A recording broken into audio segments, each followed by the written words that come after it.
Ceci est le Ford F-150 Lightning. Le Lightning est la version 100% électrique du F-150. Alors aujourd'hui, je vais aller sur la route le tester, voir si c'est le fun de conduire un F-150 Lightning, voir aussi si les conditions hivernales affectent l'autonomie du véhicule. Alors on va parler de recharge, on va faire une accélération, on va voir si ça tient la route. Bienvenue sur la chaîne Torque Media.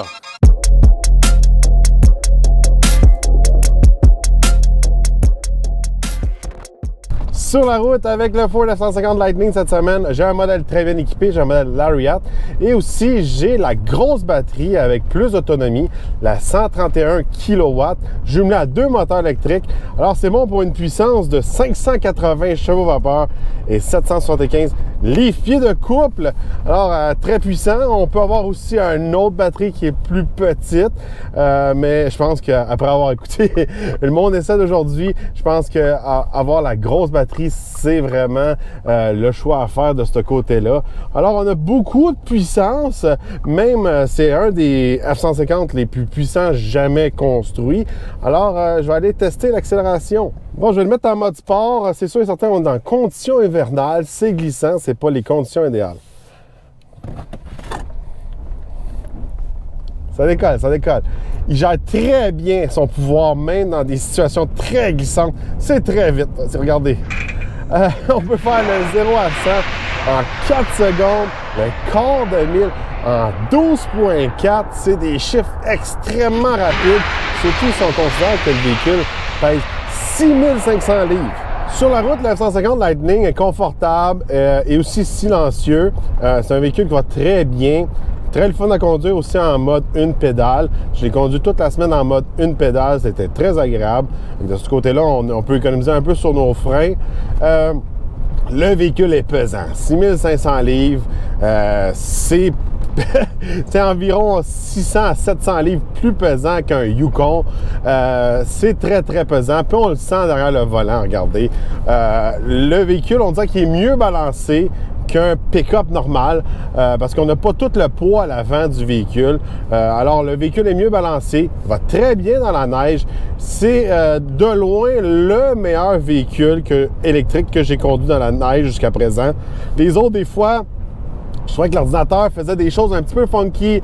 Il n'envoyait pas vraiment la puissance à la bonne place. Le F-150 Lightning manage très, très bien la puissance, le torque appliqué à chaque roue. C'est très impressionnant cette semaine. C'est plus vraiment un 4x4. C'est rendu comme un espèce d'all-wheel drive. Il est toujours en fonction aussi. On n'a pas vraiment des modes 4x4 high, 4x4 low. Il est toujours techniquement en mode all-wheel drive. On a différents modes qui sont normal, sport, hors route et pour remorquer. Mais on n'a pas vraiment une espèce de 4x4. Ça va être vraiment l'espèce de 4x4 low, va être plus dans les modes hors route. C'est beaucoup moins compliqué de ce côté-là. C'est sûr et certain quand on le pousse dans les courbes, le véhicule est pesant. Je trouve que le plus gros défaut, je pense, de ce véhicule-là, même si j'ai pas conduit le Silverado EV, le Sierra EV, le nouveau Ram Evolution, qui n'est pas encore techniquement un vrai modèle, c'est un concept. Tous ces modèles-là vont offrir les fameuses roues qui tournent en arrière. Quand je dis qu'ils tournent en arrière, c'est pas qu'ils font une rotation, c'est vraiment qu'avec le volant, ils vont tourner. Chez GM, on fait le quad steer, puis avec le quad steer aussi, on peut faire le crab walk, tout ça. Mais je parle vraiment de tourner, pas nécessairement faire le crab walk, mais tourner. Ça fait une grosse différence. C'est des choses qu'on trouvait sur les modèles EQS. EQS, c'est celui que j'ai conduit dernièrement. Puis quand le véhicule est pesant, ça fait une grosse différence parce que le véhicule devient un petit peu plus nerveux. On dirait qu'il est plus léger, même s'il est pesant, à cause que les fameuses roues à l'arrière tournent. Fait que ça fait une grosse différence. Fait qu'une fois que le Chevrolet, le GMC et aussi le Ram vont être sur le marché, ça va être un gros manque pour le F-150. Cette semaine, regardez, à chaque fois que je voulais le tourner ou faire un U-turn dans des places serrées, l'angle de braquage, le ratio pour tourner était très limité. Je me sentais comme si j'étais derrière le volant, littéralement, d'un Super Duty cette semaine, tellement qu'il est pesant et quand même difficile à virer dans des endroits serrés. Mais côté puissance, regardez, c'est une machine de guerre, là. C'est très, très puissant. Ça l'avance, là. C'est plus rapide que Raptor. Peut-être juste le Raptor R qui peut accoter la puissance du Lightning ou un Ram TRX dans les pick-up. Sinon, regardez, c'est extrêmement rapide. Il gère très, très bien son système all-wheel drive. Même quand je faisais des décollages avec un Raptor, un Tremor, un TRX, il y avait plus de la difficulté. Là, lui, il vient vraiment appliquer le pouvoir à la bonne place. C'est un véhicule qui est extrêmement rapide, extrêmement puissant, puis qui porte bien. Bon, côté look, on peut facilement reconnaître le F-150 Lightning à comparer des autres F-150. C'est un plus pour moi. Le véhicule vaut un peu plus cher qu'un 150 normal, alors c'est le fun d'avoir une différence. Pas juste une grille différente ou quelque chose du genre. À l'avant, on a des lumières uniques. On a une grosse lumière qui vient tout alentour. La lumière est comme un peu frostée, un peu comme une veilleuse d'enfant.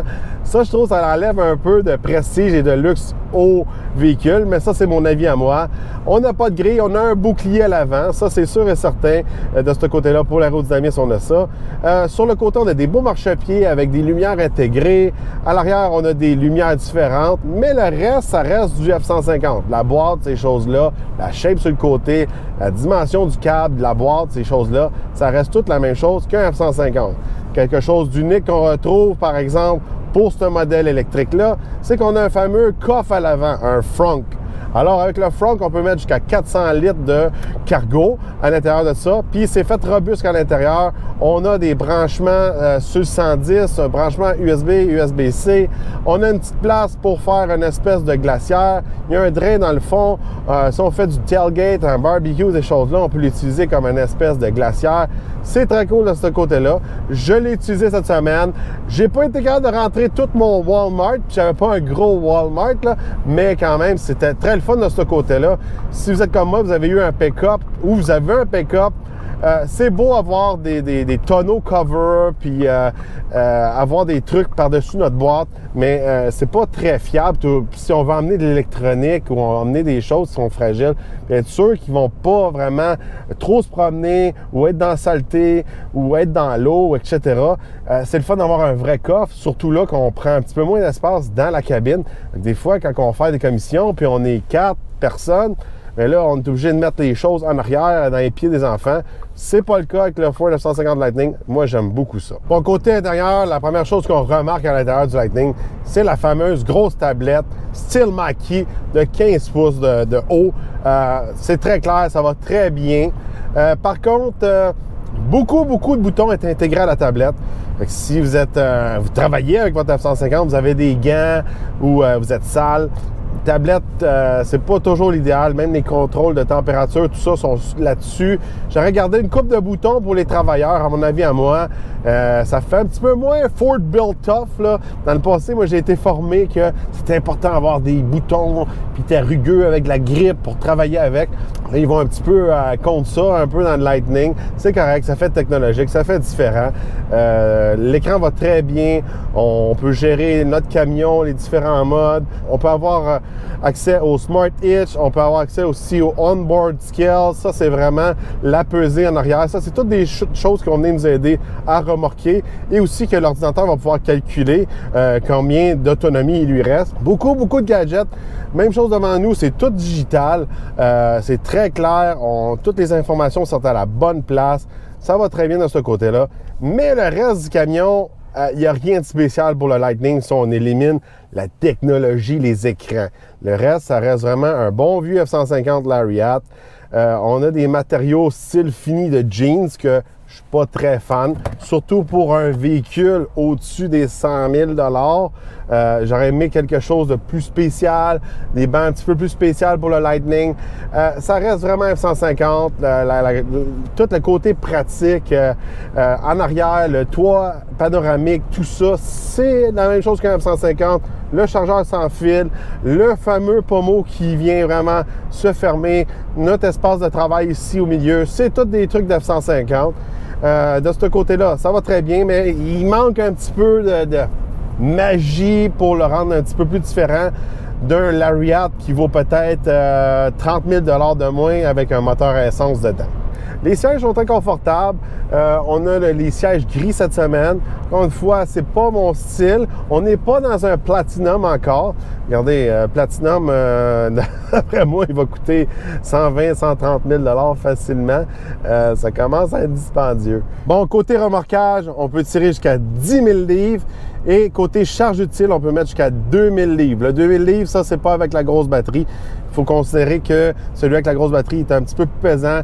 Alors, on vient réduire la charge utile de ce côté-là. 10 000 livres, c'est beaucoup, c'est sûr et certain. Le camion est capable de le prendre. Il y a la puissance pour. Est-ce qu'il y a l'autonomie pour?